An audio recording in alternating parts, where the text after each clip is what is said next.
Dolphins fans have been asking for it, and therefore we're giving it to you. Our 2023 Prospect Spotlight Series continues with the running back position and Alabama running back Jahmyr Gibbs, who he is, how he'd fit the Dolphins system, and where the Dolphins would need to draft him if they wanted to add him to the roster for 2023 and beyond. You are Locked On Dolphins, your daily Miami Dolphins podcast, part of the Locked On Podcast Network, your team every day. All right, Miami Dolphins fans. It is Kyle Krabs of Locked On Dolphins. It's your team every day here on the Locked On Network, and today is Friday, April 7th, 2023. We have started our running back positional series, putting the running backs under the spotlight for what kind of fit they may or may not be for the Miami Dolphins in the 2023 NFL Draft, particularly on day 2, where the Dolphins have 2 selections currently scheduled at 51 and 84, and how those players would fit as pieces of the puzzle within what the Dolphins are doing. If you're new to Locked On Dolphins, welcome to the show. I'm Kyle Krabs, lifelong Miami Dolphins fan, decade-long draft Nick, very much in the weeds with this draft class and exploring Miami with these 2 selections that we're expecting and hoping for day 1 contributors for the Dolphins to be able to supplant other players on the roster and improve what they have as a finished product and contend for playoff wins and a deep playoff run in 2023. You can find us on YouTube or wherever you listen to your favorite podcasts. Appreciate you guys making Locked On Dolphins your first Miami Dolphins listen of the day. So we did tight ends, 11 of them. Then we did tackles, 10 of them. Not all those players are going to be in the strike zone for where the Dolphins are drafting at 51 with their first pick. And with that in mind, we've started the running backs. And I did the evaluation on Bijan Robinson. And I'm not going to torture everybody with a draft profile on Bijan Robinson and think about what could have been with the fact that if Miami had their first-round pick as originally scheduled, Bijan Robinson might have been a player that was in conversation for the Miami Dolphins. I don't want to do that to anybody, but especially myself, because Bijan Robinson, to me, might be the best pure player in the class at the running back position. Now, you acknowledge that that comes at a position that the Dolphins especially have not coveted in recent years. They have not coveted the running back position. They have not drafted this position early. They ran back the position room that they had last year, but that does not mean that there's not opportunities to add players. So let's start with Jahmyr Gibbs. Obviously, this is a popular prospect for Dolphins fans because he's been on the radar. This is a player who makes some sense in a number of different ways. We're going to talk about who he is, how he would fit the team, where he needs to be drafted, in that order. And at the end of this, we're going to discuss how he graded out at the running back position through the lens specifically of trying to fit the Miami Dolphins offense. So here's what you need to know about Jahmyr Gibbs. 4-star recruit out of high school, originally from the Atlanta area. Played at Dalton High School. Was ranked as a top 300 recruit by both 247 and ESPN. Was a top 20 running back recruit in the class. 10th ranked player at the state of Georgia as a prep player. Originally committed to Georgia Tech, played his first 2 years at Georgia Tech. Super productive player, averaged 5.2 yards per carry across 19 games at Georgia Tech. This is an all-purpose player. Handles kickoff returns, catches the ball out of the backfield, runs the ball with good vision. We're going to talk about how he fits in the second segment, but just know this player touches the ball in a number of different ways. This is a multifaceted weapon that you're potentially adding to an offense at the NFL level. Played his first 2 years at Georgia Tech, ultimately said, you know what? I think I might have a better opportunity for myself somewhere that's not the 13th best team in the ACC. Transfers to ... Alabama. And magically, the supporting cast is better. The spotlight is brighter. The opportunities are bigger. And Jahmyr Gibbs, simply put, had the best season he had in his 3-year college career before declaring early for the NFL draft. Now, here's what you need to know about him from a stature perspective and an athletic profiles perspective. He came in at the NFL Combine as a below-average size athlete at the position. 5'0", so 5'9" and 1/8 of an inch. 199 pounds, which is higher than I think the worst-case scenario for him was going to be. I think at over 195, you clear thresholds for just about all 32 teams to have a role. He alleviated the concern with his density at 199. Ran a 4.36 in the 40-yard dash with a 1.52 10-yard split. That 4.36 is 97th percentile amongst all running backs to come through the NFL Combine since the year 2000. At 1.52 second 10-yard split is 85th percentile amongst all running backs to come through the NFL Combine since the year 2000. So, top-level tester from a linear explosiveness and home run hitting perspective. The only other test he participated in was a vertical jump. 33.5 inches is 41st percentile.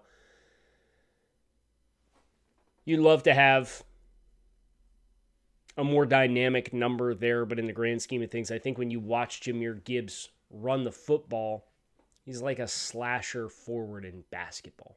His running style is very much a slasher style. So it's not a surprise that his long speed is more explosive than the raw lower body power of some of these lower body jumps. Last year at Alabama, touched the ball 195 times for 1,370 yards and 10 touchdowns. Those are all career best marks. His final year at Georgia Tech in 2021, he touched the ball 178 times, so 17 times less. Not a math guy, but I can do that one on the fly.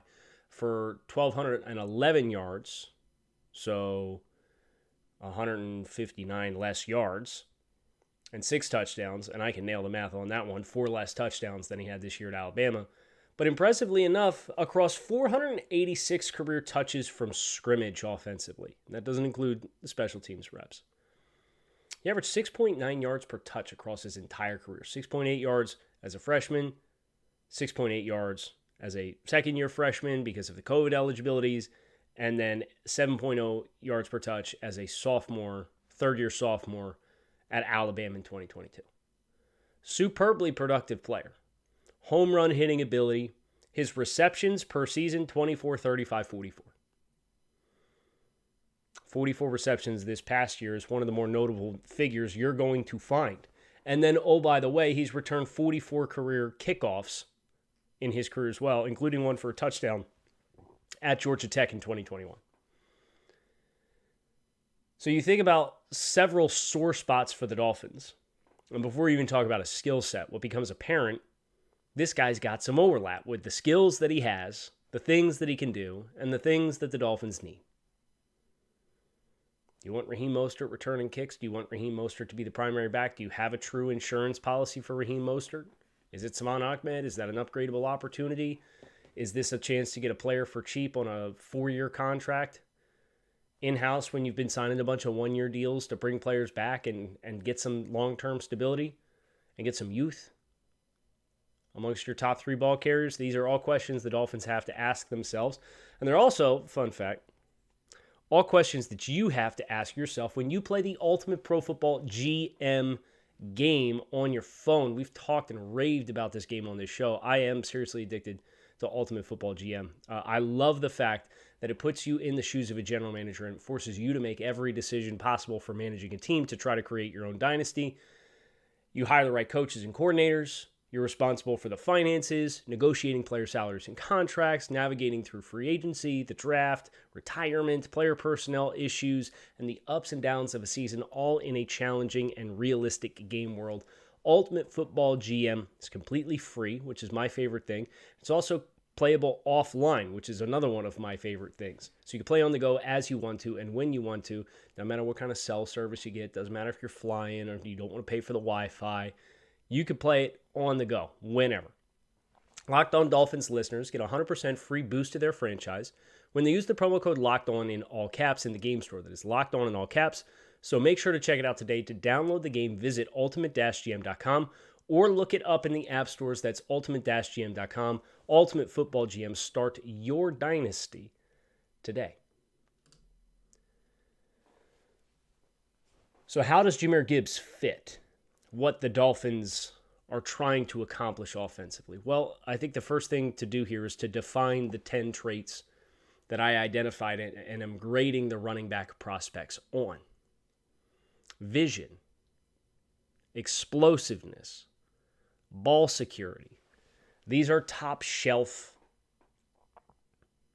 traits that must be fulfilled. They're the non-negotiables for me to play in this offense.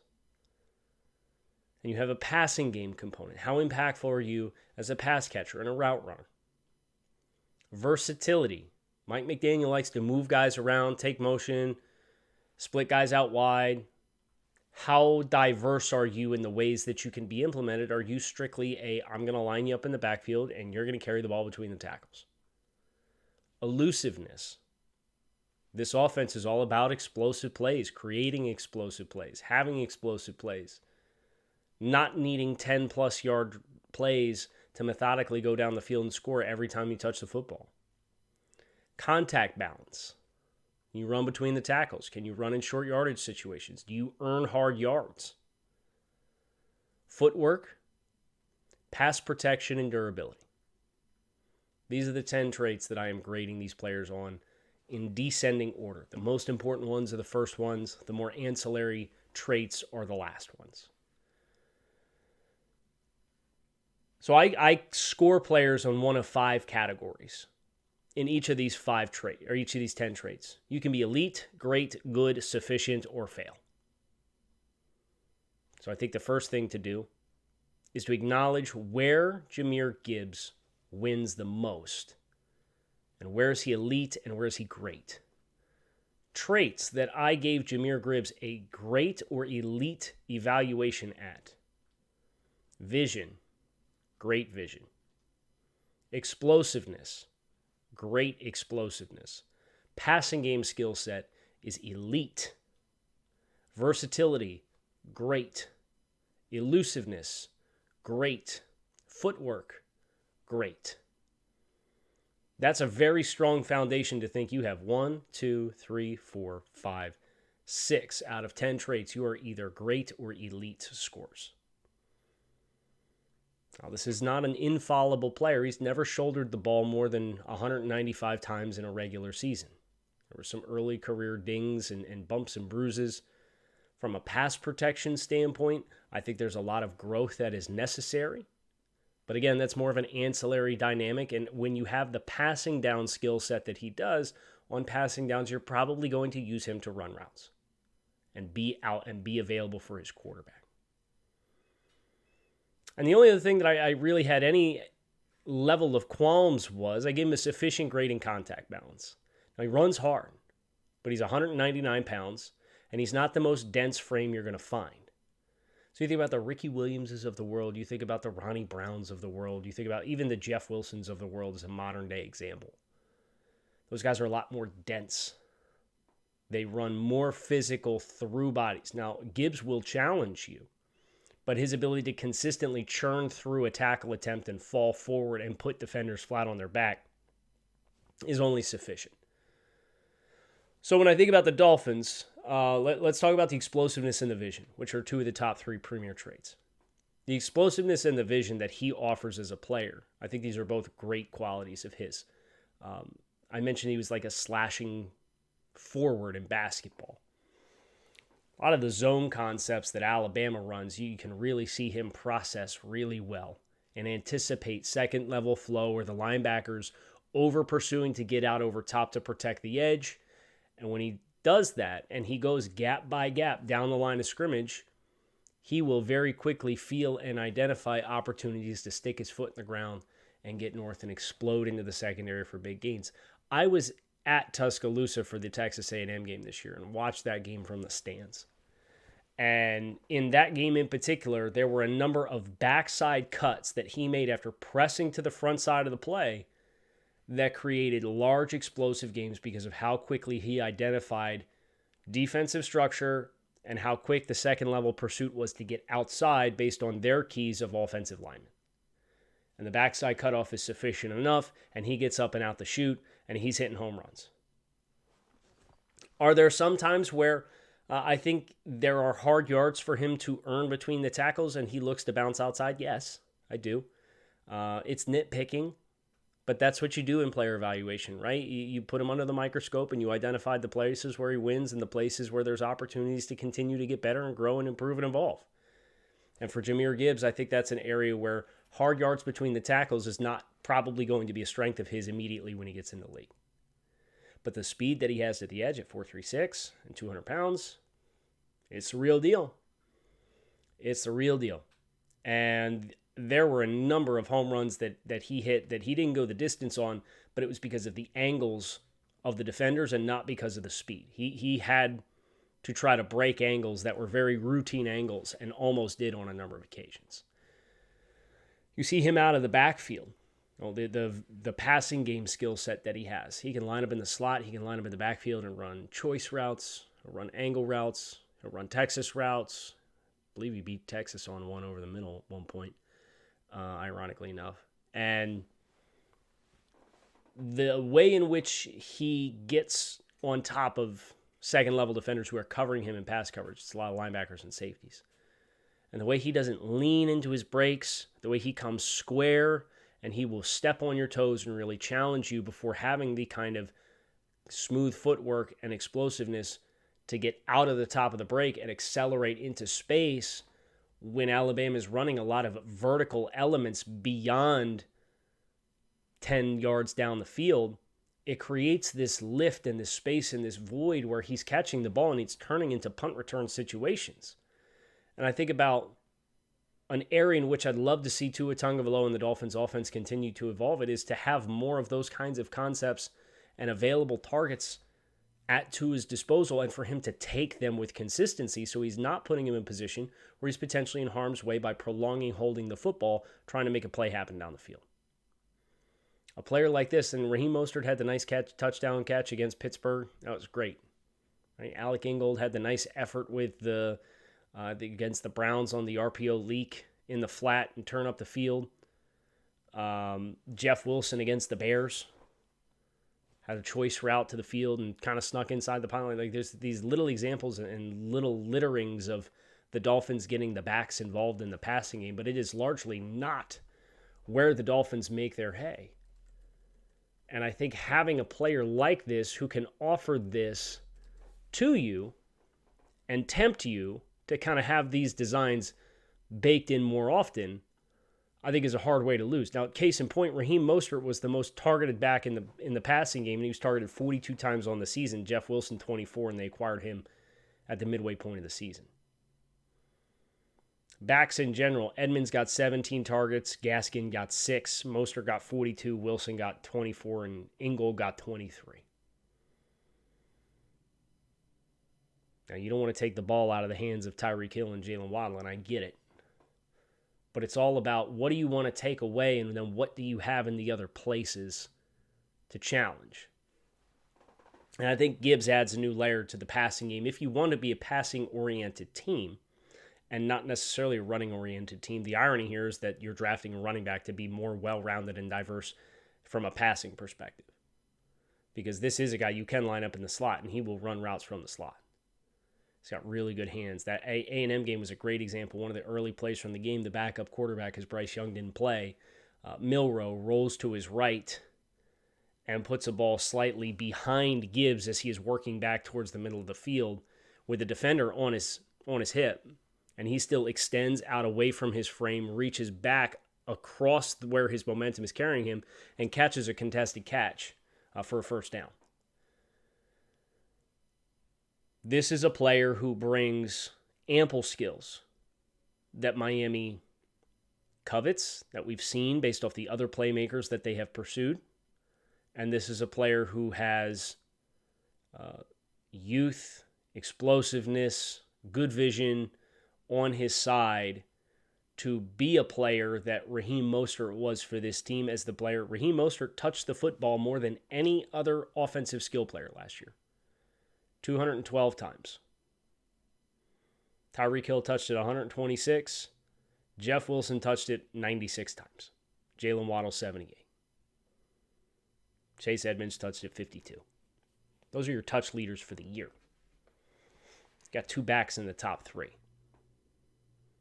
Now, if those are the guys you want to go to war with, hey, okay. But I'm living in a world where if offensive linemen go hot and heavy early and you get the tight end run that starts in the 20s, there's a world where Jahmyr Gibbs is going to be the best player available. In which case, I'm not forcing drafting for need. I'm probably going to take the best player available. And that's what we're going to talk about next here as we bring this episode to a close. We're going to talk exactly about where he lands amongst Dolphins draft prospects, but not before we talk to you about our friends over at FanDuel. NBA playoffs are almost here, and now's the perfect time to download FanDuel, America's #1 sportsbook, because right now customers get a no-sweat first bet up to $1,000 if your first bet does not win. Just download the FanDuel Sportsbook app. It's safe, secure, super easy to use, and then you can bet on everything from the money line to point scorers and everything in between, all on an app that is safe, secure, and super easy to use. Plus, FanDuel allows you to combine your bets for a chance at bigger payouts with same-game parlays. So don't miss the chance to get your no-sweat first bet up to $1,000 in bonus bets when you go to FanDuel.com/lockedon. That is FanDuel.com/lockedon to learn more. Make every moment more with FanDuel, official sports betting partner of the NBA. Also, stay in the know with Locked On Dolphins. That would be my other challenge to you all. Join the subtext. We've got great participation through the first week. It's been exciting to see a lot of Dolphins fans sign up for the subtext community. What is subtext? It's a chance to text directly with me, talk about the Dolphins, talk about the show, talk about your questions, talk about the NFL landscape in general, and all the things that are on your mind. You can text Dolphins to 305-419-3924 to sign up. You get your first 2 weeks free to find out if it's something that you feel like is a good fit for you. Try to correspond with everybody on there at least once a day, touch base, let you know what the show is trending towards for our newest content, give you some behind-the-scenes looks. When you're signed up, you can text draft, and it will auto-reply and give you the links to all of the draft grades and the big board that I'm building that we're going to go over at the very end of the rainbow here before the draft. You could text cap and get the 5-year salary cap table that I'm working with our roster assessment of the Dolphins players currently under contract to see for yourself how this is all laying out for the Dolphins. We're working on some other resources as well. But again, give you guys a chance to have a voice on the show, kind of give you some input as far as the creative direction that we're taking things. 305-419-3924. Text Dolphins to sign up, get your first 2 weeks free. Find out if subtext and texting with me is something that wets your whistle here as we get closer to the 2023 NFL Draft. Jahmyr Gibbs, I know it works for me. I'll say that. If you would have told me the Dolphins were considering drafting Jahmyr Gibbs in the first round, I'd have been highly resistant. Problem solved. Dolphins don't have one. They have 51. And I could say with definitive confidence that this player is very much a strong candidate for best player available at 51 if he's there.